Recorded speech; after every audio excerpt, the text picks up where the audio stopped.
سردی کے دنوں میں مصلے کے نیچے فوم لگائی جاتی ہے، اور وہ فوم اس طرح لگائی جاتی ہے کہ سجدے کی جگہ خالی چھوڑ دی جاتی ہے، باقی گھٹنوں تک فوم ہوتی ہے۔ اس صورت میں نماز کا کیا حکم ہوگا، رہنمائی فرما دیجیے۔ اب فوم سجدے کی جگہ ہو یا نہ ہو اس سے فرق نہیں پڑے گا۔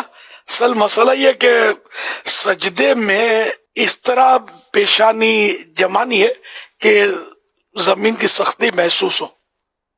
اب بعض اوقات فوم ہوتی ہے، سارا سال ہوتی ہے فوم کارپیٹ کے نیچے مسجدوں میں، بعض مسجدوں میں، تو یہ کہ پیشانی اتنی دبائے کہ اب دبائے گا تو نہیں دبے گی، قوت بر دبائے تو سجدہ ہو جائے گا، اور اگر اتنی نہیں دبائی، ہلکی رکھ لی کہ دبانے کی گنجائش ہے، تو اب یہ کہ پیشانی جمے گی نہیں تو سجدہ ہوگا نہیں۔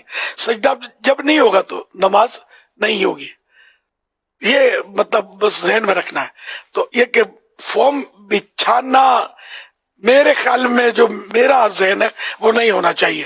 جو فوم بچھاتے ہیں تو اس پیشانی جمتی نہیں ہے، لوگوں کو مسئلہ تو پتہ ہوتا نہیں ہے عام طور پر، تو ان بیچاروں کی نمازیں ہی گول ہو جاتی ہوں گی، یعنی ہوتی نہیں ہوں گی جب سجدہ وہ صحیح نہیں کر پاتے ہوں گے تو۔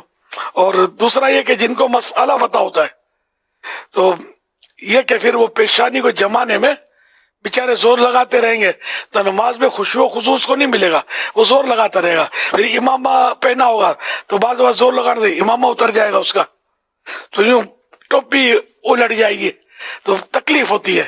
تو فوم لوگ لگاتے ہیں، شاید ان کو مسئلہ پتہ نہیں ہوتا ہوگا، اس لیے یہ فوم کارپیٹ کے نیچے لگا دیتے ہوں گے، یا سخت سردی میں ہو سکتا ہے کہ اس لیے لگاتے ہوں کہ سردی کی تکلیف نہ ہو، اور باہر نکلتے ہیں بازار میں گھومتے ہیں تو سارے بدن پہ فوم تو نہیں لپیٹتے نا یار، جو مطلب سجدے میں ہی اس کو فوم میں سردی لگ جاتی ہے بندے کو، اس کو غور کر لیں۔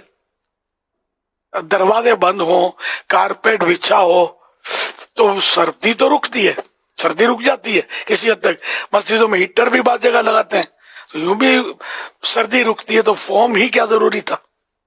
فوم لگانا ناجائز نہیں کہہ رہا میں، لیکن ایک فوم کی وجہ سے پرابلم کریٹ ہوتا ہے، مسائل ہوتے ہیں اس میں، اور سب کو مسائل پتہ نہیں ہوتے۔